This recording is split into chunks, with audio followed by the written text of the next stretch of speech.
Good morning, everyone. Today we will take up the sentence. When we speak or write, we use words. These words are generally in groups. As for example, Little Jack Horner sat in a corner.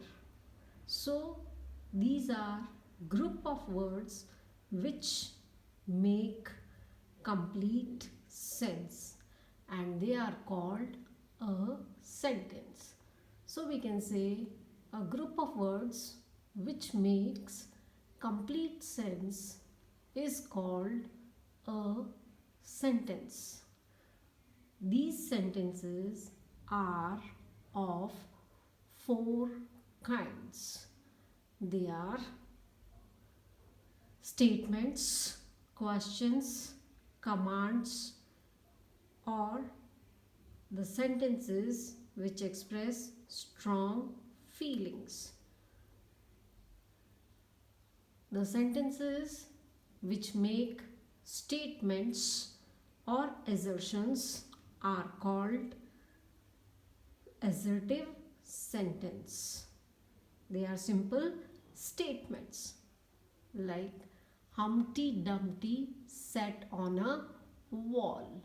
So it is making a statement, a simple sentence. Humpty Dumpty sat on a wall. Those sentences which express command, request, or entreaties are known as imperative sentences. As for example, be quiet, get out. The next type is the sentences which ask questions and they are called interrogative sentences. Where do you live? What is your name? So it is clear that these sentences they ask questions and they are called interrogative sentences. The sentences which express strong feelings are called exclamatory sentences. As for example, how cold the night is. What a shame. What a beautiful flower. So these sentences we see they express strong feelings and that is why they are known as exclamatory sentence. They have an exclamation mark at the end of the sentence. From this, it becomes clear that when we make a sentence, we name some person or thing. We say something about that person or thing. So two things. Firstly, we name some person or a thing and secondly, we say something about that person or thing. In other words, we must have a subject to speak about and we must have a predicate, something about that subject. Hence, every sentence has two parts. The part which names the person or thing we are speaking about is called the subject of the sentence. And secondly, the part which tells something about the subject, it is called the predicate of the sentence. So subject and predicate, they make a sentence.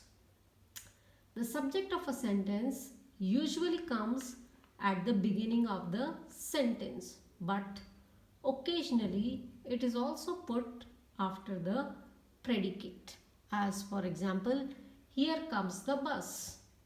In this sentence, here comes the bus. The bus is the thing we are talking about. Sweet are the uses of adversity.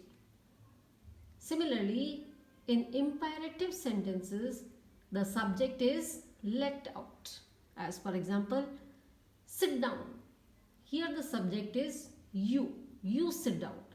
But it is not mentioned as it is understood. Thank him. In this sentence also, you is omitted. Thank him means you thank him, but you is understood and so it is not mentioned. In the following sentences, we will see the subject and the predicate. The crackling of geese saved Rome. The crackling of geese is the subject and saved Rome is the predicate. The boy stood on the burning rock. So the boy is the subject, stood is the verb, and on the burning rock is the predicate, which is telling something about the subject. Stone walls do not make a prison. Stone walls is the subject. Do not make a prison is the predicate. The singing of the birds delights us. The singing of the birds is the subject and delights us is the predicate. He has a good memory. He is the subject, has is the verb and good memory is the predicate. Bad habits grow unconsciously. So bad habits is the subject of the sentence and grow unconsciously is the predicate. Similarly, the earth revolves round the sun. The earth is the subject, revolves is the verb and round the sun is the predicate. Nature is the best physician. In this sentence, nature is the subject and the best physician is the predicate. Edison invented the phonograph. So Edison is the subject, invented is the verb, the phonograph is the predicate. We cannot pump the ocean dry. We is the subject, cannot pump is the verb and the ocean dry is the predicate. It tells something about the subject. Borrowed garments never fit well. Borrowed garments is the subject, never fit well is the predicate. The early bird catches the worm. The early bird is the subject, catches the worm is the predicate. Islamabad is the capital of Pakistan. Islamabad is the subject, the capital of Pakistan is the predicate. We should profit by experience. We is the subject, should profit is the verb and profit by the experience is the predicate. The beautiful rainbow soon fades away. The beautiful rainbow is the subject, soon fades away is the predicate. No man can serve two masters. No man is the subject, can serve two masters is the predicate. A sick room should be well aired. A sick room is the subject, should be well aired is the predicate. It is telling something about the sick room. The dewdrops glitter in the sunshine. The dewdrops is the subject and glitter in the sunshine is the predicate. I shot an arrow into the air. I is the subject, shot an arrow into the air is the predicate of the sentence. A barking sound the shepherd hears. A barking sound is the subject and the shepherd hears is the predicate.